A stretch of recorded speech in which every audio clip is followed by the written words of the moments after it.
চলতি মাসের 13 তারিখে হয়েছিল কুলটিতে, তারপর আসানসোলের জামুরিয়ায় পুনরায় অবৈধ কয়লা খাদানে পেটের জ্বালায় কয়লা কাটতে গিয়ে দুই যুবকের মৃত্যু। কয়লা খাদানে ধসের কারণেই হয়েছে এই ঘটনা। আজ শনিবার ঘটনাটি ঘটেছে আসানসোলের জামুরিয়া থানার অন্তর্গত নর্থ শিয়ারশোল কয়লা খনি সংলগ্ন এলাকায়। অবৈধভাবে কয়লা কাটতে গিয়ে স্থানীয় দুই যুবকের মৃত্যু বলে অভিযোগ। ঘটনাস্থলে ব্যাপক উত্তেজনা।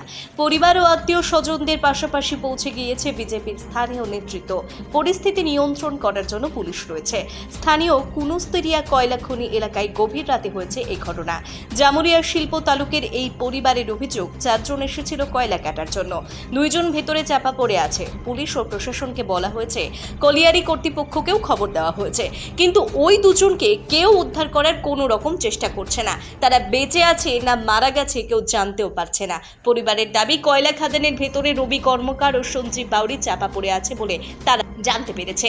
স্থানীয় হিজলগড়া পঞ্চায়েতের অন্তর্গত বারুল গ্রামের বাসিন্দা। পরিবারের দাবি, পেটের জ্বালায় রুজি রুটি না থাকায় জামুরিয়া শিল্প তালুকের এই গরিব ছেলেরা 400 টাকা হাজিরাতে সারা রাত ধরে অবৈধভাবে কয়লা কাটার কাজ করে।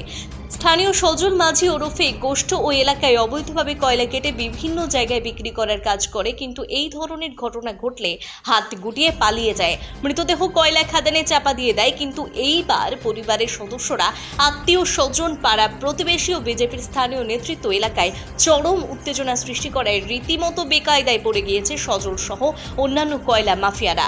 পুলিশ ও প্রশাসনকে জিজ্ঞাসা করলে তারা এই বিষয়ে এখনো পর্যন্ত কেউ কিচ্ছু জানায়নি। ঘটনা ঘটেছে মানে আমাদেরকে মালিকে ফোন করেছে যে কাজ হবে এসো, ঠিক আছে, আমাদের কি কাজ কেমন খাদান আমরা সেটাও নেমে দেখিনি।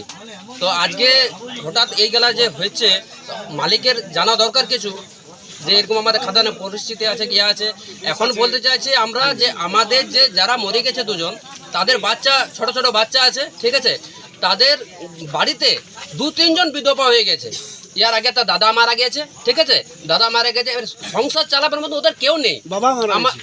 দাদা মারা গেছে, বাবা মারা গেছে, এই যে ভাইটা ছিল সংসার মুখে দুটি দিবার মতন, তাও মানে 2 জনাকারই মানে কিচ্ছু নেই ওদের।